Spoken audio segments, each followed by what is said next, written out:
Welcome to Off the Boards with Josh and Ryan. Sit back, relax, and enjoy the show. Ladies and gentlemen, welcome to Off the Boards. I'm Josh. Ryan's over there. Matt's below us. NHL Stanley Cup Finals. Let's go. Let's talk about it. Where do you guys want to start? I'll start with the fucking Stanley Cup Finals. I mean, it's big news. Last night, Golden Knights take a 2-1 series lead off the back of Mitch Marner with 3 goals and an assist in the second period, all in like 6 minutes. Yeah, too bad they're backstopped by a horrible person. Yeah, it is a damn shame. Took it double overtime though. The Canes really came back. They were down 4-0, came back, brought double overtime. So shows a lot of heart on the side of the Hurricanes. It's a shame they couldn't finish the job, but hey, that's hockey. But it's looking good. I think we got a great series on our hands. These teams really fighting it out. We're getting a better show than most people thought we would. Well, I don't know. I don't think a lot of people knew what to expect from this series. Well, yeah, I think a lot of people. I think I knew what I expected. I expected Vegas to be keeping it a lot closer than people thought. I think everyone had Carolina running through them, but Yeah. I mean, this series has proven something pretty quickly: is that Carolina is not as good as everyone thought they were. I think I don't know if we can say that. I think Carolina is good. I just think Vegas is a lot better than everyone thought they were. Yeah, I think that's right, Josh. Like, there's no doubt in my mind Carolina is a good team and will play tough against Vegas, and they have been. All these games, 1-goal games. Last 2 games both gone to overtime. The last game went double overtime. At this rate, Game 4 is going to go triple overtime. And it's still going to be tight. And I don't know what to expect. Well, I don't know if you expect Anderson to start or not, considering he got pulled last night. Bussy. Pretty funny too. Marner's interview after the game, he said he didn't realize they changed the goalie when he was doing a shootout. Yeah, considering Bussy hadn't played a game since April 14th. He went in last night, made 19 saves, let up 1. I mean, do you go with him for game 4, or do you go back to Anderson again? I mean, both goalies haven't. I think you go back to Freddie. Both goalies I think you trust the guy that got you there. Yeah. This team is good enough that you trust the process. Don't change your strategy because it's not working now. Not yet. If you go down 3-1, maybe you're in a tough spot. But I think you got to trust Anderson. He's been your backstop. He's most of the reason you're where you are now. Carter Hart's let up 12 goals in 3 games. He has an 862, an 846, and an 879. So neither goalie in this series is really lighting the world on fire here. No. You'd think that if you scored 4 goals, though, you'd be, able to win a game. But then again, Freddie's let in 5, 3, and 4, and he has a 783, an 855, and a 750. Those are some yikes-looking numbers right there. But, Carolina, shout out Taylor Hall, still leading their team in points. 17 points in 16 games. This team has played a really low, what's the word? A low, I can't remember the word. I'm not saying they play a boring style of hockey, but there's not a lot there. They score interesting goals, but they aren't really lighting the world on fire. I saw Carolina beat Montreal. It wasn't necessarily the most high-octane team I've seen play. It's an effective team. It's kind of reminiscent of, I didn't watch them play, but, it makes me think of, the 90s Red Wings or the 2014 men's team for Canada. They had the offensive talent there, but really it was just a team effort of smothering the other team, right? So it's not necessarily that they're such an offensively gifted team that they're there. It's just they're a good team all around. They play good stuff. Gifted players in their top 6. It's just their top 6, especially their top line, just hasn't been showing up as much as the third and fourth line has. That was the thing that killed the Habs was Carolina's third and fourth lines. Yeah, they're getting a lot of chip depth scoring here. Jackson Blake and Taylor Hall, Stankoven. Ehlers is having a good series so far. He's kind of stepped up. Aho had 2 points last night. Seth Jarvis has Yeah. had a few points to start this. Like, all of a sudden, their big lines are waking up. But, like, let's be real. If they didn't, Vegas literally just would steamroll them right now. Like, those guys needed to wake up. Well, that's what I'm saying. Last night, it's Aho 2 points. Smeshrakov had a goal. Seth Jarvis had an assist. Like, their first line, they showed up last night. So if they're waking up and really starting to produce now, I think Vegas is in a tough spot to deal with that. To deal with this Hurricanes team that's already been so good and taking them to the brink. Admittedly, Vegas has come out on top twice now, but still at the brink with this team. And now your first line is finally waking up. It's a whole other level. It's another wave of effort you got to deal with.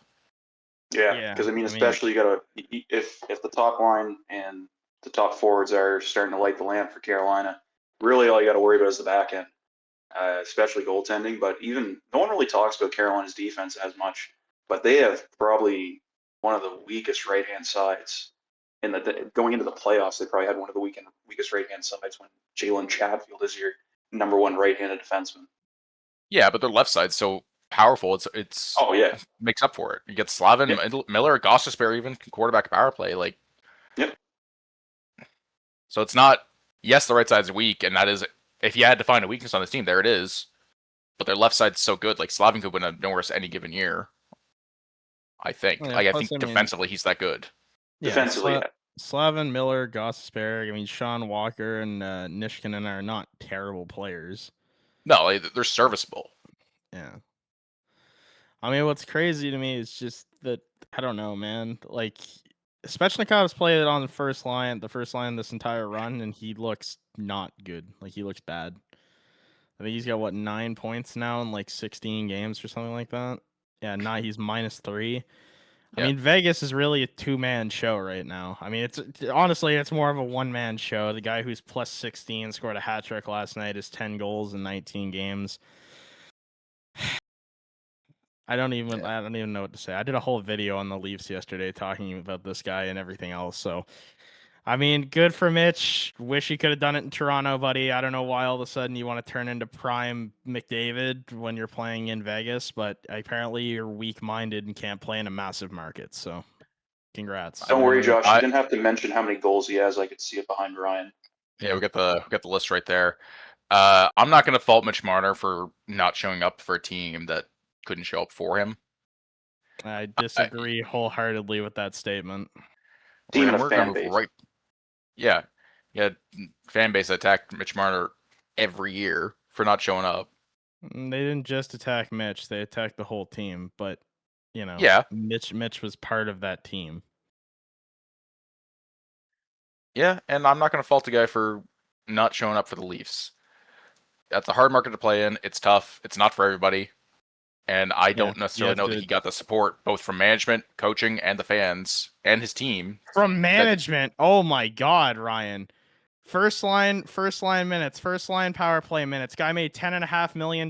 We paid him. They did everything they could for this guy. To say that management didn't care about him is ridiculous. Come on. If you're going to say the fans gave him shit, I'll give you that because they did. But to say that management didn't care, like that's blasphemy, man. Come on. Like, it's not the fans' fault, and it's not management's fault that this guy was crying on the bench to the point where Nylander had to tell him to quit his bitching. Like, look, man, if you show up in this market, like if that fucking team had made it to the third round, I would guarantee you that every single player on that team would never have to pay for shit in Toronto ever again. The fans would give them whatever they wanted. Oh, you want this commercial? Sure. You want to eat here for free? Sure. They would do whatever they had to do. Like, so I just don't get it. Like, guys, I'm just saying, he's weak-minded. A lot of the guys on Toronto are because they can't win. But my God, it's like, I don't know, man. I think what happened, my biggest issue with Toronto management and how it dealt with Mitch Marner was they just didn't build the culture. So you had these guys that are all kind of need a little bit of help, and they didn't have that support in the team that the management failed to build. It's like because these guys were supposed to be the culture. They were supposed to set the tone. If you get paid $10.5 million, I'm sorry, you need to be able to set the tone. That's your job. Like, you were an assistant captain, and you cried about it to become assistant captain. Like, that's the thing. And when they're not doing it for years, you need to do something to change it. Yeah, You but need also, to bring in something else. You need to bring in glue guys to help change things. to say, oh, they tried with a bunch of guys, but to say that Mitch, they management didn't care. They also gave him the A when he cried about it because they gave it to Morgan Riley and Austin Matthews. So they had to basically make it so it was like, when you're at home, you get to be the assistant captain. Guy was the most undeserving assistant captain on Toronto. Like, he didn't deserve it. He just cried about it. It was the same thing getting the $10.593 million he got. If you want your goddamn jersey number in your fucking $10.5 million contract, man, like, grow up. Oh my god. Like, I'm sorry. I would just say the same thing to Crosby. I mean, come on. Yeah, but Crosby at least took 8.7, not 10.5. Crosby could have made $12 million if he wanted to. Like, I guess my question to you, Josh, is with the whole Marner situation. So what do you think the difference is? Like, is it you just think he's deciding to show up for Vegas and he decided not to for Toronto? Like, No, I'm I just think- curious what you think the difference is between his play in Toronto versus his play, what his play has been in Vegas, especially in the playoffs. I seriously think it comes down to he's playing in a smaller market where it doesn't matter as much. Where the fans, if they lose, aren't going to call for people's heads to roll because there's so much to do in Vegas outside of watching hockey. And I'm not saying that there's not Vegas fans. There are. They show up. But it's the difference between the media, what happens online, and the fact that they're not the biggest sports team in Vegas. So if they lose, people don't really care as much, especially when every other franchise in Vegas kind of sucks. The Raiders suck. Oakland sucks. Or not Oakland, sorry. The Athletics suck. So it's like, if they lose, you say that. no one cares. You say that, Josh. I've never been to Vegas, but people say it's a hockey town. You know, the Knights were the first one there. Ryan, people love the Knights in when we Vegas. hear takes on the internet and we hear people talking about teams, there's no one that goes, oh, like, Vegas sucks. No, because, like, that's the other thing. It's the way they're run. These players understand that if they suck, they'll just get traded. That's the long and the short of it. So Mitch, obviously, he doesn't have to answer to the fans because they're not as, I don't want to say, like, they're not as diehard as Leaf fans. And I don't think that's a gross exaggeration to say. Leaf fans would die for this team. If they won the cup, I would die for this team. Like, it's the thing. In Vegas, you can say is a hockey town, but the other thing you got to put into perspective too is with Toronto being in Canada. Like, I mean, you have multiple shows, you have multiple media outlets with millions of followers, millions of watchers, millions of viewers. Sorry. So that, I guess that is a difference, and we don't know what these guys do when they go home. We don't know if they're surfing on their phone, looking at what every article is written about them, if they're watching on TV what podcasters and sports analysts are saying about them. That's something we don't know, but you could definitely tell Mitch definitely took it to heart being in Toronto, because by the end of it, like, he was getting dogged on. Well, also, I don't want to say rightfully so, but yeah, fuck Kelly McCriven. This guy came on to Toronto's 1050 overdrive and basically just spewed shit about Toronto for a half an hour on live air. Like, man, go fuck yourself. For anyone who doesn't know, that's the GM of Vegas. He just came on and shit on the Leafs for a half an hour. Like, honestly, dude, go fuck yourself. Like, okay, yeah, you got Mitch Marner. Okay, cool. Like, you might win the cup this year, and Mitch is gonna do it. But again, to answer your question, Matt, do I think he didn't care enough? No, I think he cared too much in Toronto. I think he tried too hard sometimes, and the game just didn't come easy to him while he was here, and then he got shit on by the fans and the media for it all summer. And I can understand how that would do it detriment to your playing ability and your mental. So it's like, okay, yeah. I'm not saying that the fans and the media weren't part of the problem, and it's not like Mitch couldn't do it here and now he's doing it over there. It has to do with the fact that he doesn't have to care as much. He didn't grow up being a Vegas Golden Knights fan. He didn't play in one of the biggest hockey markets in the world. Like, Vegas is like I say, they're a city where there's a ton to do. People go to a casino. You can go watch a bunch of other sports teams. They're getting a goddamn NBA team soon. Like, there's so many things that you could be doing in Vegas other than watching hockey. And when he goes on the internet, he doesn't have to hear people spew shit about him on the media, like Sportsnet and TSN and all these other podcasts that Matt's talking about, for hours on end, because there's no one there that's doing it. There's so many sports in America that the NHL isn't even the biggest thing they talk about. Right now in America, they're talking about the NBA finals. Like, that's because that's where all the money is. Like, out of the big four talk in Vegas, league, a lot of talk in Vegas too right now is that they're also getting a new MLB team as well. So there's a big focus there, and that stadium built. Yeah, so it's like there's everything that's on the media. Like the NHL is the weakest of the major 4 sports down in the States. So it's like no one really cares. Like it's the NFL off season. There was a lot of stuff that happened this week in the NFL. I mean, baseball is still actively happening right now. The NBA finals are happening. Like there's a lot to talk about. So I don't think Mitch gets to hear it. Like if this was Toronto, dude, the media would be all over this guy. Like, and I think they are. I haven't really been watching TSN and stuff, but I'm sure they're out there going, "Oh, look at Mitch Marner doing this and that." It's like, okay, yeah. Like honestly, good for Mitch Marner, but man, I really wish that you could have done it here. And I'm sorry that the fans and the media bullied you out of Toronto, I guess. Like, so what would you think is the biggest difference between, I would say the Leafs and the Golden Knights, where Marner's been having success in the playoffs versus, when he was with Toronto, because they're very similar teams. You can't deny they are very similar teams.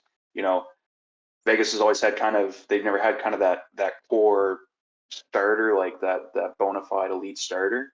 That's that similarity. I mean, you can compare Jack Eichel to Austin Matthews, like not stats wise, but just kind of like as the role player. You can compare, John Tavares, the captain, to Mark Stone, the captain on Vegas. Like it's a very similar team. Like, do you think it's culture? Do you think it's coaching? Do you think it's management? For me, I think it's management and culture. Yeah. I mean, you look at the Leafs versus the Vegas. Vegas, like we talked about, it's a very cutthroat market. Their management will do whatever it needs to happen to win a cup. They don't care if they piss off the player they're getting rid of. They only give a shit about winning. Vegas has 10 guys that have won a Stanley Cup. Toronto never had that. Yeah, that's part of it. You bet that's because most of the guys on the team are there for the first. That's what I mean. But still, like these guys know how to win. There was a lot of guys in Toronto that never knew how to win. And if you listen to the guys that got traded there, the Ryan O'Reillys, the Ryan Reeves, Scott Laughtons, like I guess not really Scott Laughton because he didn't say a lot about how Toronto was, but like Ryan O'Reilly talked a lot of shit about just the locker room and everything else that was going on surrounding the team. Ryan Reeves talked about like when they won a game or whatever in the playoffs, like the team didn't even go to dinner together to celebrate. Like there's a lot of issues with the way that the Toronto media and just the market in general with the players is run. Like I'm not saying that they never cared. I think the Toronto players do care, but when you lose, what was it, 7 first rounds out of 9? I mean, it'll eat at your psyche when you're losing in Game 7 consistently, even in the second round. Like, yeah. I mean, it's gonna destroy anyone. I think that Mitch Marner is a good player. I've never been on record saying that he's a bad player or a bad person. It's just unfortunate now that in your first year after leaving Toronto, where you got blasted, you're doing this. Like, I wish you could have had, if you had a run like this in Toronto, dude, he would be immortalized. He would have gotten a statue. They wouldn't even have to win. He would have gotten a statue. But he never did this. It's bad when this was his second ever playoff hat trick, and it came after his first ever career NHL playoff hat trick. Okay? He never did it in Toronto. Like, we can look at his playoff stats in Toronto. They were not great. They were good in games 1, 2, 3, and 4, but in games 5, 6, and 7, he fell off a cliff. The entire team really did. They disappeared. We got depth scoring in those games, but it was never the big 3. Yeah. And I think, and back to the culture too, like, Josh, I think like I've said this to you a million times, but I think the first thing you have to do in that locker room is implement some sort of dress code, because like the pictures I see on Facebook when they're coming into the rink, like, I'm sorry, the only award that a player on Toronto is going to win this year is William Nylander, who won Best Dressed in the League. Best Dressed, like, yeah. He's got his own YouTube page, bro. He's no, I know, but I mean, you need to implement like some of the stuff they're wearing going in. Just keep it simple, boys. Like, wear a shirt and tie, wear a suit. Like, I think that's the first change is get a little more seriousness in the locker room. Yeah, and I mean, sure. and maybe this leads in the next topic too. But I mean, we'll get into who the next head coach should be, or our opinions on that, and kind of what the interviews have been. But I mean, yeah, like that's the thing, right? I think that a lot of players in Toronto this year, about halfway through, were like, fuck it, we suck. Like, we can't get healthy. And even if we were, we probably still wouldn't be good enough. Like, the team as it's constructed right now, even if everyone is healthy, I think makes wild card, but I don't think they push for a first round win. Like, unless the big guys were to show up, like the Leafs, I did the numbers on this the other day in my head. Like Max Domi might not play ever again. Like he had back surgery that had complications a couple weeks ago, and they've already said he's not going to be ready for the beginning of the season. They don't know when he'll be ready or if he'll be ready. He's out indefinitely. So you're immediately like, okay, that's a top 6 guy that the Leafs were using that they no longer have access to. So what are you going to do going into next season? Because you have Nylander, Matthews, Nyes, you still have Tavares, you're probably going to take McKenna. So it's like, okay, so you have that. Okay, so honestly, they need a second line center because I don't think you can keep playing Tavares at center anymore. He doesn't have the foot speed for it. So you got to find another guy who can play second line minutes. Preferably, I mean, you can go after the defensive type center if you want. I've heard rumors that Scott Laughton might not re-sign in LA, and if he wants to come back to Toronto to play third line under a new system that won't bury him in the lineup, fuck yeah. I like Scott Laughton, but I don't know. Like, there's a lot of movement I think that's still going to come here. Like, Chaika's going to make some trades and stuff only after he's decided who he's going to pick as a coach, considering he's not interviewed, but the candidate list was 55 people long. That is a lot of coaches and a lot of people. Not every single one of these people got interviews, but they vetted 55 people for this job. I'm not surprised by that. You got to do your due diligence. Requirement number 1, how are you going to call Austin Matthews? Yeah. I think requirement number 1 is, Austin, who do you want coaching you? That's the truth. And I think this is part of the problem in Toronto. You don't have the accountability. You've got these players, and you're kind of just coddling them when you need to let him be and let Matthews be the captain. Let him run the team. But don't let him run management. I don't think he was coddled the last 2 years. I don't think he was. Because if Austin had his way, there's no way he was like, you know what I want to do with all of my time for the last 2 years? Play second line defensive center minutes every game and be wasted. Like, there's no way that's what he was willing to do. Like, I don't think the coach is coddling him, but I think Berube was using him incorrectly. He should have been more offensively. 100%. That's all it was. You can't take a 70 goal scorer or a 69 goal scorer and go, hey, Austin, guess what? You're playing Ryan O'Reilly minutes now. It's like, okay, fine. Like, you want to ruin my career? Okay. Like, I think that's why Austin was looking to leave. Like, I don't think he is anymore. Apparently, according to Chaika, he is now a happy captain, whatever the fuck that means. So, I don't know. I mean, I think Austin, like a lot of fans, is in a wait and see kind of space right now. Like, you need to wait and see what the team is going to look like come August, and then see if you really think that this is going to be what you want. And I don't know. He might re-sign next summer and take the extension, but if the Leafs suck again next year, you basically have to punt. And I mean, the rumors about Nyes being traded to the Habs, that right there, if that trade goes through, say goodbye to Austin Matthews, because what incentive does he have to stay? Like, you're basically telling him we are rebuilding. So I don't know. And also the fact Brad Treliving must have been smoking crack that day, okay? I'm not even talking about the trade pieces coming back. You're going to give Matthew Nyes to the Habs, and then we're going to have to play against Nyes and Slavkovsky for the next fucking 10 years? What are you doing? Like, what the fuck was that, man? You give Nyes is also on one of the better contracts in the league. Yeah. What? Nyes is also on one of the better contracts. That's what I mean. You're going to give another guy on a crazy contract to a team that already has a ton of them? What are you fucking doing? Like, oh my God. Nyes is a guy that actually shows up in the playoffs. You guys would have done better in the playoffs with him. Like, I can't fathom the fact that they were willing to do that move. And I mean, I don't know if they still, I hope Chaika's not willing to still do that move. Draft McKenna and then just see what happens. Like, roll the dice on it, honestly. Like, Zarovsky is a solid prospect. He's a different type of player than Nyes. I don't know if he'll amount to what Nyes is, but we didn't even know who the other player was. Well, they just said another high-end prospect. What I will say it could have been Owen Beck, could have been Philip Nassar. Like, Montreal has a plethora of top 6 potential prospects. I was hearing it was going to be a prospect that was a little bit lower. I thought it was going to be like somebody like Engstrom or something.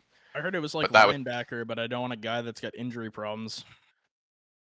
Josh, I'll be honest. Matthew Nyes is a fantastic player. I'm not sure if I would give up Zavorsky, this is top the problem prospect with that and trade. 2 firsts. See, this is the problem with that trade. Montreal fans for most of them are like, I wouldn't have done that trade. We gave up a lot. And Leaf fans are like, I wouldn't have done that trade because I like Matthew Nyes. Like, all I'm going to say is I know. think it's very telling that Kent Hughes literally made a comment to Brad Treliving and said that if you're not fired by the summer, you need to honor this trade. Because that's how close that trade was to going through. And Kent Hughes supposedly made a comment to Brad Treliving behind closed doors that said, because you didn't submit this before 3 p.m., apparently the paperwork went through at 3:01, by the way, is what they're reporting. Kent Hughes' comment to Brad Treliving was, if you're not fired by the summer, you need to honor this trade. So all I'm saying is I think it's kind of telling that the GM of Montreal is like, hey, if you're not fired, you're honoring this shit. Tells you how much they liked that side of the trade. I mean, yeah, let's be no fair. clue how Kent Hughes wasn't nominated for GM of the year. Well, Brad had no, like, I understand that you agreed to a trade that didn't go through, but honestly, he had no he didn't have to honor that fucking trade if he wasn't fired. Grow the fuck up. It's the NHL. You're literally like the rival team of the Leafs, like you guys in Boston. We don't owe you shit. Like, the fuck? Like, oh my god, dude, grow up. It's fucking business, man. The trade didn't go through. Fucking move on, whatever. I mean, look, I don't really want to. I mean, if you fuck up and a guy and file stuff late, and he's like, "No, we had a deal here." Don't be surprised if the guy's coming back to you like, "We had a deal here." Okay. And if you don't honor it, it's going to look early on you. Nobody's going to want to deal with you if you're like reneging on deals. If Nyes like tore his ACL or something by the end of the year, I don't think you would have been saying that. But that's fair. Like, yeah. I mean, look, I'm just saying. I mean, he was going to get fired regardless. Even if the Leafs had somehow magically made the playoffs. We're not keeping Brad Treliving. His tenure was horrible. I looked at his trades that he made, and he didn't win any of them. His signings were horrible. Matthias Maccelli, Dakota Joshua. You think those guys and Nicholas Waugh, they're going to replace Mitch Marner's production? Really? No. You're thinking about it, really. I Josh, the only thing I'm going to say, look at the majority of his trades, but one of those trades is the reason why you guys are taking Gavin McKenna. Which trade are you talking about? Brand Carlo trade. The boat anchor, the guy who Toronto couldn't give away right now if they tried. Oh, because they made that trade, they got the first round pick. Top 5 protected. I mean, yeah, but if we didn't do the Carlo trade, we would have still had the pick anyway and had Fraser Mitten still. Yeah. we gave Fraser Mitten and a first round pick for Brandon Carlo, and now Brandon Carlo is bad. And what annoys me is that the Leafs are likely going to trade this guy or buy him out and send him somewhere else, and probably have to give up an asset to get rid of him. And then Brandon Carlo is going to go and turn back into Boston Bruins Brandon Carlo and piss me off. So that's offensive defensive defenseman Brandon Carlo for you. 6'5" right-handed shot. Yeah. And Josh, I'll be honest, the second that trade went through, I think anybody could have told you this was going to happen. He's going to shit the bed in Toronto. He's going to be useless, and you're going to give up a first-round pick for basically nothing. I didn't see that at the time. I mean, look, the Carlo and Lawton deals, I was kind of upset about the fact that we gave up first for them, but I was okay. Like, this wasn't like the Kyle Dubas year where we got Ryan O'Reilly and Noel Acciari and Luke Shen. I thought that was our best chance right there. That was the make or break year where I was like, man, like we might actually mess around and do something this year. And then everyone shrank. Like it's ridiculous. Like Morgan Rielly is going to get traded at this point. It's a foregone conclusion. It's the worst kept secret in the NHL that he is his no trade clause basically doesn't matter anymore. I've heard rumors to Vancouver. I've heard rumors to Chicago. I don't know what the return looks like. It doesn't sound like the Leafs are going to have to like give up assets to get someone to take him. It sounds like there are teams out there willing to take on a guy like Morgan Rielly, which I mean is fair. He's a good player. Yeah. He just bad system. Like we can't keep depending on him to be the best defenseman on the team because he's not. But I don't know what you do because the Leafs need help on the blue line, and it can't. Your solution to the problem can't be just bringing in guys like John Carlson. We already have the oldest and slowest defensive core in the league. You need to bring in some youth. I don't know who it is. I don't know if it's Ben Danford and what. Hear me out here, Josh. Just a question. I don't know, Ryan, if you would what you would think of it. But what would you think of Rielly for Pettersson? I don't know if the Canucks do that. I think Canucks probably want a little more. You don't think the Canucks do that? No? I don't know if they do it straight up. I think if the Leafs pull that off, I might laugh all the way to the bank. Yeah, because the Canucks. The Canucks want more. A second line center of Pedersen's caliber getting to play with like Tavares and Nylander, assuming that McKenna and Nyes play on the first line with Matthews. Yeah, that's pretty nasty. Swedish buddies too, because they both play. They're both yeah, Swede. that's what I'm saying. That'd be pretty nasty. I'd do it. Fuck it, whatever. Yeah, It doesn't. Patterson definitely looks like a player that needs just to change the scenery, and I think he could get back to where he was. Yep. But I think his struggles is a lot like Mitch's in a way. The media and just the locker room. Like, what's crazy is he had locker room issues with so many guys, and Vancouver was like, okay, we'll get rid of him. And it's like, okay, we still suck, and you're the only one that's still here. So who's the problem? Like, I don't know. Yeah. Hey, you're still there for now. All right, let's go to some good news. All right, trophy winners, Suzuki and Caulfield. Congratulations. I was very surprised with the Lady Bing one. That's the sportsmanship trophy, isn't it? Yeah. I mean, Caulfield had like not many penalty minutes. I'll look up the number. Yeah, but he also told the fans to shut the fuck up. Yeah, that was late in the year and one time. Like, it's fine. I mean, that's kind of crazy. The other trophy 14 winners, penalty minutes and 51 goals. Like, that's crazy. Schaefer Surprised it for wasn't the Calder, though. Schaefer for the Calder. Yeah, I'm surprised with that. Schaefer for the Calder, not surprised. Zach Werenski finally wins a Norris Trophy. Another Vezina for Vasilevsky. I'm just going to say it. Lindy Ruff was robbed, man. Lindy Ruff got robbed blind in the middle of the night by John Cooper. I'm pretty sure he had 3 more first ballot votes than Cooper did, and he still beat him. So King Clancy goes to Marcus Foligno. McDavid wins the Art Ross. The Maurice goes to Nathan McKinnon. The Jennings goes to Mackenzie Blackwood, and it's tied. Mackenzie Blackwood and Wedgwood both won the Jennings, which I think is the best goals against save percentage. Yeah, Jennings goes to best goals against by a team. Oh, so both to the starter and backup. Get it? Yeah, if it's a tandem, I think the backup has to play a certain number of games. Yeah, and they split pretty good this year. Yeah. So yeah, I mean, I don't know. There's not really a lot of surprise when it comes to the trophies. I mean, Vasilevsky. I mean, it could have been Sorokin. If they made the playoffs, it was Sorokin. But if they made playoffs, it's Sorokin. But yeah, the Lady Bing I was very surprised by. I was surprised he didn't go to Kopitar for like a career of goodness. But I mean, I feel like he's won a ton of those. He's won a few, yeah. Yeah, I don't know. He's got more than one. I mean, shout out to Werenski finally winning a Norris. This guy's been one of the best defensemen in the league for a few years, and he's gone up against Cale Makar every fucking year. So yeah, good for him. Considering what Werenski does in the back end too, like he's a very underrated defenseman. Defensive. He's excellent. Like he's excellent. Shout out to I do like Schaefer how much. Too. Yeah, I like how much the Norris is getting passed around. It's not always the same guys winning it. I like seeing those trophies kind of passed around. 18-year-old defenseman gets to win the Calder. That's pretty cool. You don't see that. We don't see defensemen win that award a lot anymore. So no, 100% deserved over Demidov. Yeah, absolutely. I mean, I'm glad Demidov came second in voting, but yeah, I mean, absolutely. The kid was electric this year. Like that's the one thing. You know, he was the bright spot. I guess there was a couple bright spots, but he was one of the bright spots in the Islanders. I mean, other than that, and in the league too. Like sometimes number 1 overall picks get bad. I don't say bad reps or like you get people that are like oh, it's a pretty boy coming to the league. Schaefer's a super humble guy, and Matt Martin took him in. Like Matt Martin's part of the organization now in New York. I love Matt Martin. Schaefer kind of lived with them, and everything I've seen, like he's developed a great relationship with the family, developed a great relationship with his kids. His kids love him.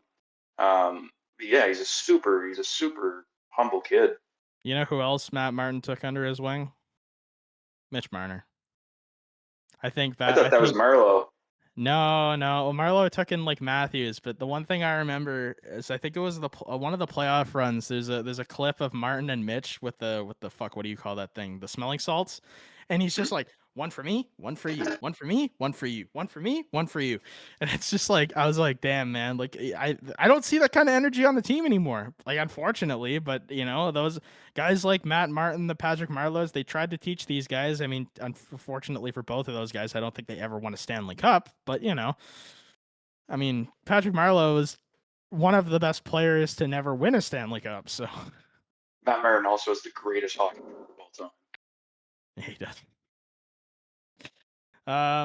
All right, yeah. So awards, we hit on those. What do we have next? The combine results. I don't think there was a lot of surprise in the results. I don't think I looked at them very extensively. Yeah, the NHL Combine's never been something that's like, oh, this is the way it goes. You hear the stories with what questions were asked. Montreal asked some crazy questions. I think Yeah, didn't you guys ask like we always throw ask throw this ridiculous. puck into this trash can, or we're not going to draft you? They said pick anywhere in the room and throw Yeah. the puck in the trash can. Apparently, I think it was Caleb Malholtron. I think Chase Reed or Keaton Verhoff missed. I think they picked like as far back as they could in the room, and they both missed. Why are we Freshman even test. interviewing these guys? And Why then are we they talking to those made- guys? They're And not then going to be there. they basically Why made a comment It's about. Ken Hughes. Ryan, it's Ken Hughes and Jeff Gordon. They're the best. I would say they're the It's true. best management, one of the best management duos in the league that no Yeah, one really yeah. talks about now. Yeah, They I'm can do very anything. happy with them. I mean, Gavin McKenna had the best VO2 max. Wow. The That's Islanders put a brick in front of 65. Prospect because that's what they could do with it. I saw the kid. The kid. See that? The kid from the Armada was pretty high up on some of them. Xavier Villanova. Yeah, he was second on VO2 Xavier- max at 64.4. Xavier Villeno. I can't remember how to Yeah, pronounce it. Standing long jump. Yeah, that Xavier kid was up there too at 115 inches. It's pretty good. Did McKenna really only lead in VO2? I'm pretty sure that was it. Yeah, I took a quick peek at it. He was top Wasn't 8 a lot with of 12 names. assists. Mathis Preston was up there too. He on some of the other ones. Yeah, Yeah, you he always did- see certain players have great athletic performances at the combine, but it doesn't translate that well. Like Jaden Struble, we drafted him in the second round a few years ago. He's now playing for the team. His combine was crazy. He was one of the best prospects at the combine. But How much is It Stan didn't- Bennett making right now in the league? He did the combine. He couldn't do a pull up. the combine, you take it with a grain of salt. Yeah. I Gavin always just look McKenna at the did questions. 14 pull-ups. Which Montreal a asked. lot of guys did. Montreal asked if you went out and ordered a sandwich with cheese, but got a sandwich with no cheese. Would you let it go or take it back to the kitchen? That's how serious the combine Who is. cares? I don't know what Wow. fatigue index means, but Tommy Blyle's up there, so good for him. Fatigue. I don't know. index. I don't know if he's Tommy Blyle's got to be taken in the second round. I mean, fuck, if he's there when the Leafs are picking in the second round, I hope the Leafs take him. At future Leaf, according to Josh.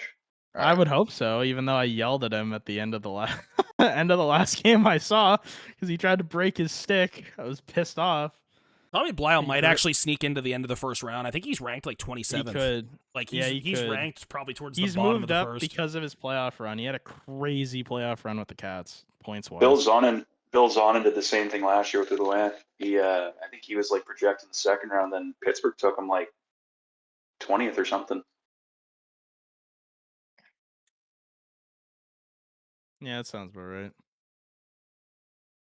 right. So, do we want to even talk about a mock, or do we just want to move into Connor? How long have we been going for? For like 40 minutes. I mean, First 10, We could do top 5. We could do top 5. Top 5, top 10. however top you guys wanna 5. do Yeah. it. Top 5, then do some hot takes. I mean, McKenna's going 1. There's no way. Leafs go would anything out. I would agree. Yeah, McKenna Matt, who won. do you think goes number 1? I'd say McKenna too. Unless something shocking comes up, unless he punches someone else in the face, and this time he wasn't defending his mom. You know.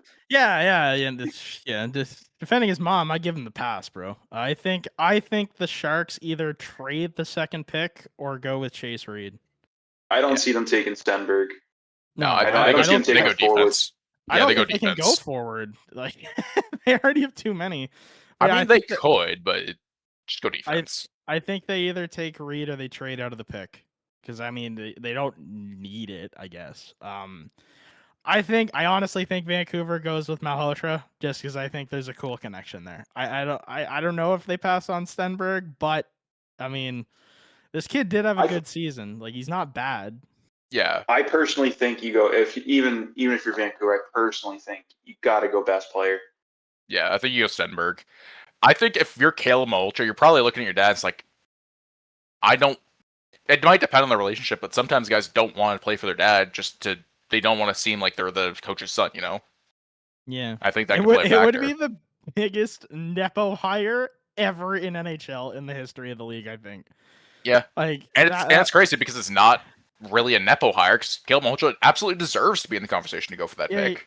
he does, but it'd just be funny because I just imagine the locker room. Oh, look at him. Look at him. It's the kid's son. Oh, you can get first line power play minutes because your dad. Like, I mean, if Stenberg falls to 4, that's one of the biggest drops in that kind of top round Well- since Shane Wright, but also I'd say Demidov too. yeah. Because Demidov Well- going into his draft, he was ranked 2nd overall for majority. In my mock, then I have Stenberg going to Chicago at 4. Which would be great. That I would love to see Stenberg go at 4 to Chicago so that Bedard has that playmaker winger with him. I don't know if he falls that far though, but then otherwise, I mean, what do you do if you're Chicago? Do you go Verhoff or do you go with There's Carson Malhotra? Charles. There's Yeah, Keaton Carson Charles. Verhoff. There's Vigo Boracek. There's Albert Schmitz. Like you could go with any of those. I mean, Ryan, since you had Stenberg going to Vancouver, didn't you? Yeah, I got Stenberg going to Vancouver, and I think you take Caleb Malhotra if you're Chicago. I think it is tough because you already have centers in Nassar and Donato too, I think, right? And Donato plays yeah, but center. it's so much easier to move a center to the wing than vice versa, right? Yeah. Like, it's not out of the question to move him to wing or move somebody to wing to play with Bedard. Mhm. So I think you do And that because you've taken a lot of defensive players recently. Chicago does have a very good young defensive core, and you got Kevin Korchinski, you got Sam Rinzel, you got Artyom Levchinov, even though Levchinov hasn't really lived up to his hype yet. He's still young. He's still young, but his hairline's already receding. I think the Rangers. I won't hold that against him. I think the Rangers at pick 5 go with the Latvian wonderkin. Give me Albert Schmitz to the Rangers at pick 5. I could see that. I think they go with someone on the left side eventually to pair with Adam Fox. Yeah, and that would, like, you could either go with Schmitz or you can go with Carson, but I think kids that come out of Europe, at least defensively, like, they come in more NHL ready than WHL guys do or CHL players.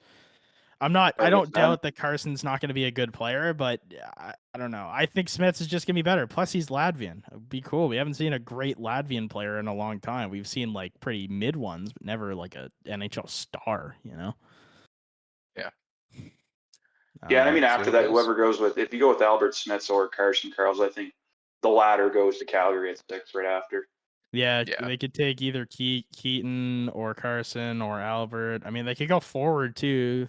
I mean, they could, but I think that you probably just go with one of those defensemen, because I think in any other draft, right, I'm pretty sure those defensemen go higher. Like, if you take Gavin McKenna out of this draft and Stenberg goes 1 automatically, I think then you see like 4 defensemen just immediately get picked after. Like, yeah, I think you could absolutely see a run on defensemen. There's so many good defensemen. There's so many teams that need that kind of defenseman. Like the Rangers, the Flames, the Kraken need one. The Jets probably don't. The Panthers probably do. I think the Jets do. You think the Jets need a defenseman? They got Morrissey. They got Pionk still, right? Yeah, but they got Morrissey, Pionk, Brendan Dillon. They're all those guys. I think you got the defense. All those guys are above 30. Their left side's a little bit weaker after Morrissey, but yeah. But okay, fair enough. So yeah, I guess that was our mock for the first 5. I guess the one thing we'll say before we get into hot takes is, what's the series now? 2-1 Vegas. Game 4 would be, what is it? In Tuesday? Vegas. Yeah, Tuesday. In Vegas, 9 p.m. 9 p.m. for us. And then we have Eastern. Game 5 Thursday. Game 6 would be Sunday if they need it, and Game 7 would be the Wednesday after. God, that is a massive break between Game 6 and Game 7. But I just wonder what attendance has been like, or not even just attendance, but viewership. The ratings that they're getting. You know what, Matt? That's a good question. I feel like if I Google that, I can find it out. Because a lot of people, like, we're saying going into it all, no one's going to be watching it. The ratings are going to be awful. Stanley Cup television ratings. Is this? I'll be honest. I haven't been watching. The whole Habs get third, who cares and who knows, get first and second. Kind of feels like it. So they haven't posted the It's viewers for this year at least. Last year the ratings averaged 2.5 million per game. Let's see. So game 1 actually, Matt, had 4.7 million viewers on ABC, which is the most watched Cup final game since like 2017 or 2019, like that. Okay. So they actually did they pulled numbers in game 1. Now I don't know what that means for game 2, 3, and 4, but actually I found it right here. Okay, so game 2 had 2.45, game 3 had 2.69, game 4. Oh no, that's Vegas, Florida. Fuck. Last year. Well, still, that's last year. Yeah, That's good comparison. Yeah, I'm surprised how well they're doing. Yeah. All right. Do you want to get into some hot takes? Wrap this up. Yeah, Connor, spin that wheel, I guess. Yeah, let's jump into some NHL hot takes. All right. We're gonna get So we're into defending different- these takes, right? No, you don't have to. No. We just want your opinions on them. I want to defend it. Goalies should be allowed to play the puck anywhere What? on the ice. Patrick Waugh tried that once. It didn't work out. It worked out pretty well. Deked out Gretzky. Yeah, he beat Gretzky out of his shoes and then took a delay of game penalty. Well, he shouldn't have gone across the ice, across center Yeah, ice, across and it shouldn't have center. been. It should have been allowed. It should have been allowed. He should have scored the goal. So I Ryan, have no problem at all with this take as long as they're free range out of their crease. Yeah, if Oh, they're so out, if you're saying that if they're out, treat them like an actual player, so I could kill the goalie if I want to. don't be surprised if you get jumped afterwards. Yeah. But outside the crease, goalies are fair game. I can get behind that. Yeah. So do you believe that if a goalie's behind the net, you should like playing the puck, you have full reign to just go and dump him? Well, no. You keep the same boundaries that you have already, like where they have it already. Like the goalie, you can't touch the goalie behind their own net within those lines. But I mean anything outside of that. Yeah, your crease in the trap is already safe. If he goes past the dot, Yeah, as you say, if he decides to come out of the net and play a puck at the face-off dot, why not? Yeah. You mean like the guys that have come out of the net when someone's on a breakaway Yeah. and done like a flying poke Yeah, check at the fucking knees? Yeah, absolutely. absolutely. Well, that should be a tripping penalty. I Should agree. be. Yeah. Probably should be. I Probably should agree. be. I will mean, say like, though, if you when deck a goalie, when Ryan Miller went out to play the puck and Lucic just bulldozed him, yeah, I think that's Yeah. fair game. I wouldn't be surprised if you do that and then get your ass kicked still. Yeah. 100%. But, You're you going to know, get jumped. I you mean, can it's do- going to happen. You're not going to get penalty for it. You're not going to get Oh, penalty for doing it. Only if it's not the Toronto Maple Leafs. I guarantee you, if someone mauls Oh, a yeah. goalie like that, no one's moving. No Yeah, nobody one gives with a a shit in pulse Toronto. is even moving on the bench I unless mean- it's Max Domi and his messed up back. Unless they score an empty netter and then Morgan Riley throws a little fit. Yeah. Oh, he shouldn't have taken a slap shot in an open net. Guy Alright. got his teeth rearranged, then lost the next year in the first round to us. Moving on to the And next Austin. one. Also, really quick before we do this, Austin Matthews snapped Grieg's stick in that playoff series. He stole his stick, went to the bench, and snapped it. People thought it was Austin's stick. No, he snapped Riley's stick. Riley Gregg. He took his stick and broke it. All right, yeah, go ahead. Next one, Nathan we just- McKinnon Nathan McKinnon has surpassed Sidney Crosby all time. Just no. in what? Everything apparently. In what? And missed empty nets. We're considering this as a all-around player as far as stats are concerned and what he's done. He has surpassed Sidney Crosby all time. He's And not- really, the only But thing that McKinnon is better at than Crosby is his physical play. And that's This so- probably that- came from an Avalanche fan. Yeah. You think? It's not even a conversation until he gets the cups. I mean, I don't even think it's a conversation with the Cups. I'm just saying it's not even a conversation until like I know you, but I think that's a quick one. I think we like should. who has a higher points per game? Crosby. Crosby has a 1.24. McKinnon has a 1.2. So like he has more points. Crosby has more cups. He has more gold medals. Or concussions. More concussions. He's made less money probably. Better Tim Hortons ads. Where is Same McKinnon? difference ads. Where is What can I McKinnon? say being- next? Crosby's got more bitches. Yeah. Yeah. I mean, yeah. What is he better at? Crying to the referees? Like, I mean, he's better at missing open nets in the fucking Olympics. that's true. That's true. All I would He's like better to at- say is that I did. Better at These are chasing not. his coach out of town. These are not my opinions. These all came from multiple different These are the sources. express opinions of Connor Yep, these Pelkey. are Do not not trust mine. anything he says. He Not came. mine. He believes and fights for every one of these. Ryan Connor, are dropping you my gonna take him government and just name is shouting out crazy. your government name like He that? dropped my I think we're fucking gonna have to. my full I government. think we gotta cut. We gotta cut that again. Moving on to My the next one. government name is Oh, here what? we go. Here we go. The Leafs should trade one of Matthews and Nylander within the next 2 years.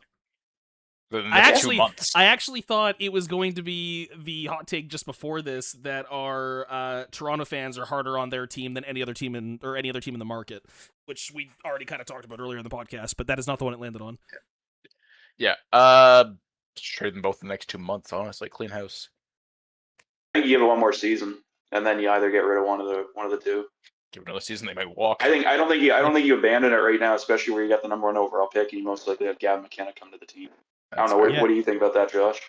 You have to wait and see with where it goes, but I guarantee you right now that if Austin at any point in the next 2 years either refuses to sign his extension or says, I want to leave, trade that fucking guy out of a cannon. I do not care. Like, I don't know. I think if you're going to trade one of them, like if Austin comes into this season and actually goes on like a crazy goal pace again, like he can, I think you have to keep him. I mean, after Nylander's thing last year where he flipped off the wide feed camera, I've kind of been like, yeah, you could trade him. Like, I don't know. I don't know what the solution is, but I mean, either one of those guys, if you trade them, you should get some serious assets back. But the Leafs' asset management in the past 10 years has been atrociously bad. So, It's something better than Nick Bois. those are, well, yeah. I mean, you lost Zach Hyman for not, like, I could go through an entire list. Michael Bunting, Tyler Bertuzzi, Hyman, Carl Grundstrom, Rasmus Sandin, Timothy Liljegren. Like, you got pieces back for those, like, slightly, but like nothing ever where it's like, oh my god. So Frederik Andersen's another one. Patrick Marleau, you had to give up a first-round pick to get someone to take it. Like, you can't lose those two guys for nothing. Like, you can't. If you do, then Jesus Christ, just wave the fucking white flag and just kick off the goddamn rebuild with nothing, I guess. Yeah. All right, next one. Cool. Let's keep going. Yes, sir. I got one here after. Okay.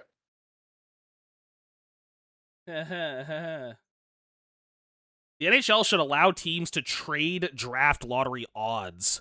So this is insinuating that before the draft lottery actually happens, let's say your team has a 10.5% chance or whatever of jumping, you can trade that 10.5% to another team, and it would tack on to whatever their percentage currently is.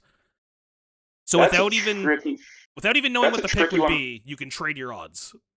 That's a tricky one because one, even if it was allowed, I don't think many teams would do it. But the other thing is they always do the draft. They'd have to change the draft lottery date, like when they pick what the who's going to be picking number one, because it happens during the playoffs until the draft. Yeah. Well, you can. They just can't play in the playoffs, so they could. These teams would be fine to make trades. Yeah. I don't know. I don't think this is a good idea because then, like, you could have, I don't know, like, who's a team that just, like, example, Leafs, okay? If the Leafs were able to do this year, they would have given up everything to get to number one, but everyone would. Anytime there's a generational talent, teams would mortgage their team to try to get better odds for him. Like, I don't know. To me, it would make tanking worse. What I think would be interesting, though, too, is if that's the case, right, you have a team that is willing to sell most of their prospects or assets in order to gain additional percentage on the draft lottery odds, right? Let's just say you do have a team that does trade a shit ton of assets and picks for additional percentage. What happens if they get a 60% chance and then they still don't hit and they still drop 3 or 4 slots and then you sold your whole team, right? Like, it creates interesting dynamics for, like, you sell your whole team and it doesn't pay off. I mean, you're gambling is what it is, right? So I don't, that would be very interesting, but I don't see it really happening that much, even if it was allowed, because if you mess up on that too, oh my God, the fan bases are going to be hard. Oh, they'd be mad. Management. Oh, yeah. I don't think it would happen often. It would be a very rare case if it did happen, I think. I think it would have to be. Matt, before we jump to the next one, did you say that you had one? Yeah, I did have one. I think I don't know if I mentioned to you guys before. You and Connor, if you want to jump in on your opinion on this. It's regarding the 3-on-3 OTs. I want to say they're doing it in the PWHL, but I don't know if they're not. But one of the suggested rule changes I've seen for NHL 3-on-3 overtime is as soon as the team with the puck crosses the center line, the red line, you can no longer go back past it. It's kind of like a backcourt rule, like in basketball. You can't go back past the center line, and you have to stay in. If that makes sense. I mean, yeah, I know what Matt's saying. Once you get into the offensive zone, you can't leave the offensive zone, do back passes. Like, you'll see a team that'll, like, break into the zone in the NHL, and then they'll immediately just, like, turn around and go back to center ice, which I hate. So I would not be opposed to that rule, to be honest with you. Yeah, I don't hate it either. Personally, I think 3-on-3 is fast enough. We don't need to be implementing rules to force teams to make plays already. I think 3-on-3 is fine. It's fast-paced enough. But I just hate the teams that try to slow it down. Yeah, I mean, sometimes that's a strategy. It's legitimate, and I don't think it's a big enough problem that we need to make rules to change it. But that's just me. Yeah, I don't have like too much to say on it, other than like I wouldn't mind it. Like I don't hate the take, and I wouldn't be opposed to it. I know what Josh is saying too. I don't know if I can't remember if they're doing it in the PWHL or not, but I thought they might be. Yeah, they're doing 3-on-3s. I don't know if they're doing the line rule. I don't know if they're doing that rule though. That was the thing. What do we got, Connor? All right, let's see. We probably got one or two more here. Let's take a look at the next one. Oh, interesting. Yeah. So the NHL should move to a tournament-style play-in round. For what? Playoffs? Yeah. For what? So the play-in round for the playoffs, they should move Like to a NBA? tournament style for the play-in round, essentially. So you So either you take the teams that were 7 and 8 in the wild card and put them up against 9 and 10. that. The other option that I had seen when I was floating around with hot takes was that you make the playoffs longer and you play best of 3 best of 3 series against the teams that you're playing against in like the wild card, and you do it as like a best of 3 series shot into the playoffs. Break it up like bracket tournament style. I think that the there's season's long enough. Yeah, the season's long enough, and I think enough teams are already making the playoffs now. That's like, well, I don't think we need to give more teams chances to make the playoffs. Like, I don't like the current playoff format, and I've been very outspoken about that, but I think that this just makes it worse in a way. Yep. Because, at that point, it's like, okay, you could have the 10th team, let's say, make the playoffs, and then just automatically get curb stomped by the 1 seed when the team that was in the 4th wildcard spot might have been a more interesting series. Yeah, Like, I think it's just manufactured entertainment, and it's like, I don't think we need it. That's fair. I think I like it how in any of the 4 sports, any of the 4 major sports, it's half the teams get in the playoffs, the other half don't. I agree. Yeah, I like that. Cale Makar is already the greatest offensive defenseman ever.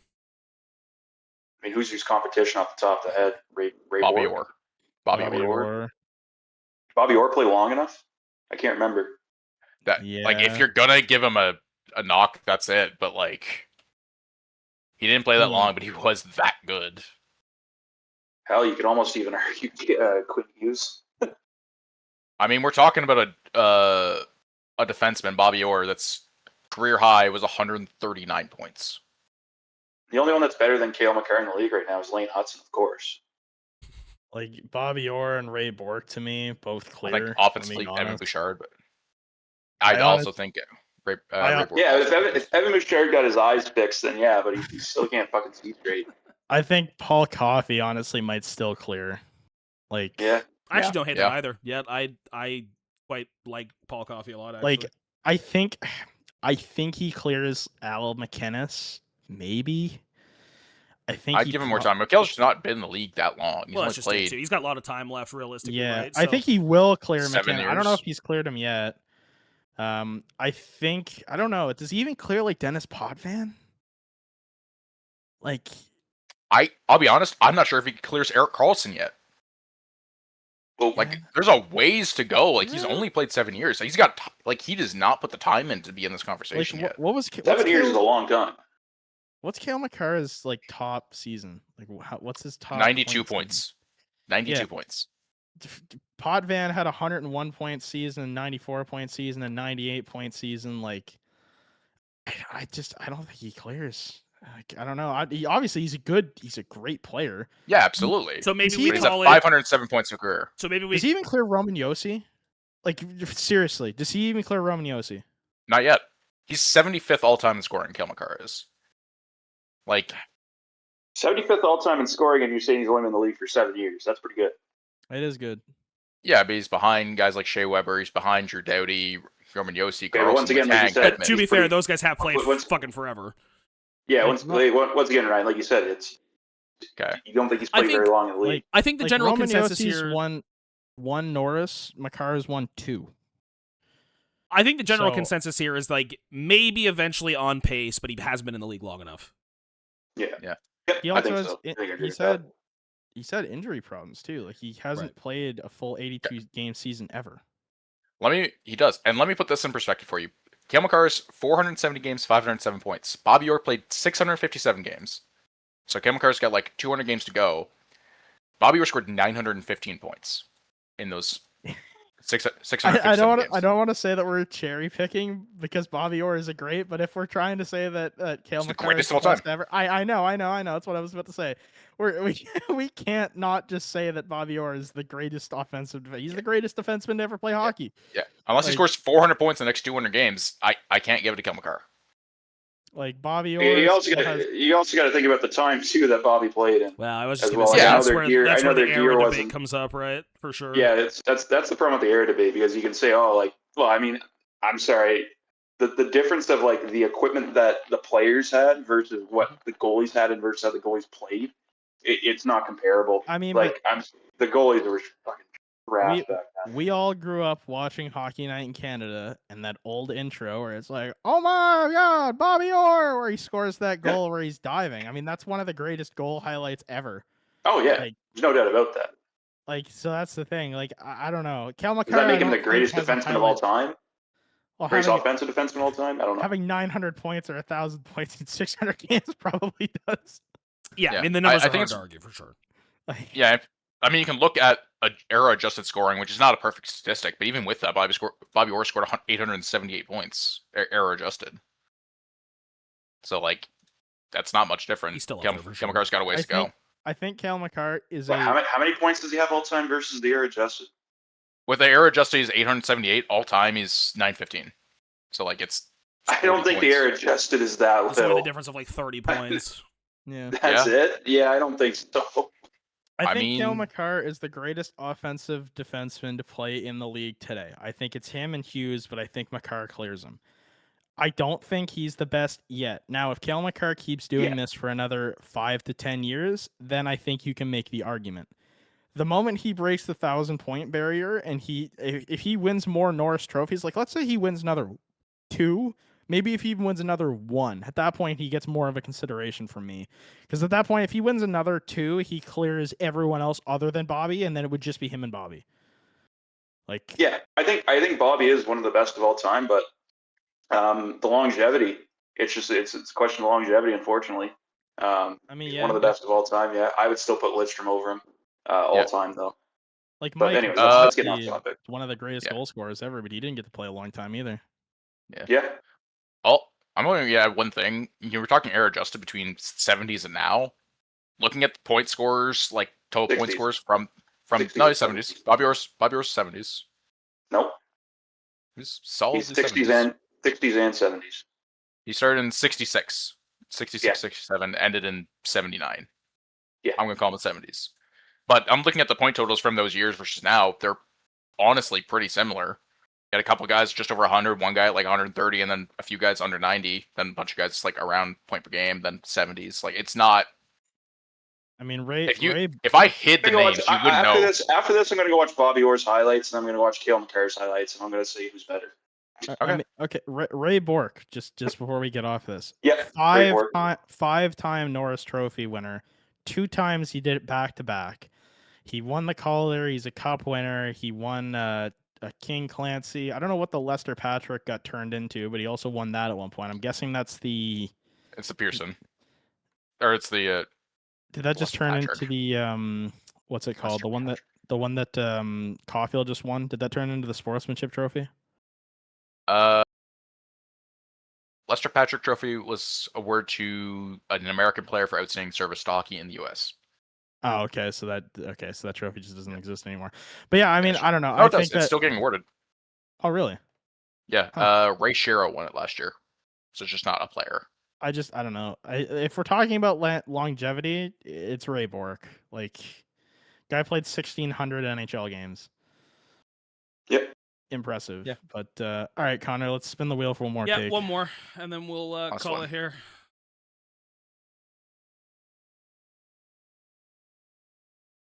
I mean, Connor McDavid is the most skilled player ever, but not the greatest player ever. Yeah. I mean, Yeah, honestly, I mean, In terms of overall career, like would you say like including like cups and awards and stuff like And that? Is that I think it's just by skill, based like on on the pure ice skill, ability. Connor McDavid is the most skilled player ever, but not the greatest Yep. player ever. So I would he is determine that as like, yeah, as far as like points go, what he's able to do with the puck when he gets it on his stick, just what like he's able to do in the locker room? right, overall skill, and then comparative to greatest player being, you know, skill, ability, awards, longevity, career, whatever. third highest all-time points per game average at 1.54. Above him is Mario Lemieux at 1.88 and Gretzky at 1.92. So, But I think it's less about like his accomplishments, points. I think it's just how did he do on the ice? Like, what can he do on the ice versus these other guys? I mean, yeah, but like I'm just saying, Nikita Kucherov is 7th on that list all time. He has a 1.28. McDavid clears him by a lot. So I mean, the only player that I like top of my head, like just like thinking it, like not thinking about it. The first name that comes to mind is Crosby. Yeah. Just for one of the cups, for the leadership. Well, for Crosby, for me, I think it's more about like his edge work, and when you're talking about his skill, it's about edge work and like his grinding and all the things he does. McDavid, two-way play. Absolutely. Yeah. McDavid, there's nobody in NHL history that can play at that speed like McDavid again with the puck on a stick. There's nobody else. The Sherwood, highlight, fast man. the highlight that comes to my mind though when I think about McDavid is in his first year where he cut through. I think it was Columbus where he cut through both defensemen and went to the net and just scored. Like, there's not a lot of players in the league that can do that. Like, every year. I mean, if someone's like, "Oh, it's not that hard," okay, no one else is doing it. Like, this guy's consistently the best player in the league. He is the fastest player in the league, and it almost seems like when he's on the ice, the game slows down for everyone but him. Like, he does it all at full speed all the time, and he pulls off shit that I couldn't even imagine. Like, he's the best player of this generation. I don't think it's close. Like, I don't think you can. Like I said, the most skilled player ever. Yes, ultimately Gretzky does clear. And the only reason I mentioned Gretzky earlier is because just used to not mention him over everything because you don't have to mention him because of all his stats. But we know Wayne Gretzky's the best player to ever lace up the skates. Yeah. He's that good, man. I mean, again, and people say again an era question. I generally would be curious what Wayne Gretzky would be like in this era. I mean, the argument for Wayne's always been he couldn't lift the puck, but he also played with a wooden stick. So, like, that's the thing is you look at the equipment that everyone talks about, the equipment that the goalies had and how they played, but no one really talks about the skates, the gloves, the helmets, the whatever training, the even sticks that they were using, the training too. Yeah, training growing up, like I mean, think about it. Back now then, there's AAA programs all across the country, Canada, U.S., Europe is insane right now too. Like, when Wayne started playing hockey, I mean, guys were still drinking beer and smoking cigarettes during the intermissions. bring back those times. Yeah. Okay. But that's the thing. Like, McDavid didn't come into that. McDavid came into a polished league where all these guys they're dedicated to hockey, playing to win. So I don't know. I think that at this point in his career, I mean, I did the math the other day. He's the second. If McDavid stays on the pace that he's on and plays another 700 games, he will be the second player or the third player to hit 2,000 points. I can't remember if Yager hit 2,000 or not. If not, so he'd be the second player all time to break the 2,000 point barrier, and he'd still be behind McDavid or Gretzky. So, like, that's the thing. I don't know. I'm kind of surprised a little bit of McDavid's production. Like, I don't want to say he's having down years, but like, he had a 150 point year, didn't he? But I think it was during the bubble season though. Was it last year or the year before? No, because bubble season they didn't even play 82 games. Yeah, but he had a crazy year that year. I don't think he had 150 points in like 60 games. I'll look it up. Bubble year was the sick. No, what was the bubble year? 56 games. He had 105 points. Then he had 123. Then in 22-23, he had 150 and 82. Then 132. He had 100 last year, and the season that we just had, he had 138. So I don't know. He's also a 60. He's had his career high in goals is 64, and I think that was the year where Matthews just had 69. Yeah. Like, God, man, looking at his stats, it's baffling. 794 games played, 1,220 points. My God. You know, what is that now? 1, 2, 3, 6-time Art Ross winner, 1-time Conn Smythe, 3-time Hart winner, won the Rocket, and a 4-time Ted Lindsay winner. Like, this guy, I mean, this guy could have retired a few years ago and he'd be a first ballot Hall of Famer. Like, oh, man. Yeah. Connor McDavid, love him. Love him. Yep. I hope he wins a cup because I really hope he's not going to fall into the category of the great players who could never win a cup. Because if he stays on this pace and he finishes with 2,000 points and doesn't win a cup, he would be the greatest player of all time to never win a cup. It'd be sad. He Already might- sad enough watching Mike Trout in the MLB. I don't want to see another guy. I know. Yeah. But, yeah. Ryan, Phil, you're looking up something, aren't you? No, I'm not. Oh, I thought you were looking. I was going to look up something, but I don't think he is yet. I was wondering if McDavid retired today, would he be the best player to not win a cup? But I think it's Joe Thornton, I think. Oh, how many points did Joe have? like 1,500. Did he? Joe Thornton's like top 15 all time in scoring. Marleau didn't win a cup, did he? No, that's the other one I was thinking about, Patrick Marleau. I It's think a Thornton is. bunch of San Jose Sharks. I put Joe Pavelski in that conversation too. Actually, Marleau The bunch of Sharks players in that conversation. Marleau has less points than McDavid all time. Yeah, like I don't think it's Marleau, but And I don't think Joe Pavelski he played a long year, but he wasn't the guy until late in his. Yeah, he only had 1,068 points. Yeah, it was only till after they stripped Joe of the captaincy. Joe Thornton has 50 and 39, but he played 1,700 games. Does this guy have a cup? I'm gonna say Marcel Dion's the best player to never win a cup. Didn't Marcel Dion play for the Habs? How did he not win a cup? Nope. Played for the Kings. Oh, yeah. I mean, The Kings, the Red Wings Yeah. for 4 years, but they didn't win a cup there, and then Rangers for a few years, but they didn't win a cup. fair enough, I guess. Well, Yeah. Uh, So Dion's 6 all-time scoring. Ryan, you want to take us out? Yeah. Well, folks, I think that's Press Bonanza playing. I think we've had some great takes. I think we had a great time talking about how much the Leafs are a bad time and how great Mitch Marner is. So I want to thank you all very much for watching. If you're watching on TikTok, hit the follow button. We post clips every day, and we always have something new. If you're watching on YouTube, hit the subscribe button. We'd love to have you around for the next one. We do these every Sunday. Every Sunday these come out. So they come out everywhere you're listening to podcasts. Every Sunday. So hit subscribe, follow, like, make a comment. Tell us what we like. Do you have any hot takes that you think are better than ours? Let us know. What do you think of our hot takes? I don't know. Yeah, we'll add them to the wheel. Add them to the wheel. If you have any ideas for things we should do on the podcast, let us know. But I've been Ryan. Josh is over there. Matt's down below. Yeah, thank you very much for watching. Bye. Marner's gotten 6 of his 10 goals in 2 games. Bye.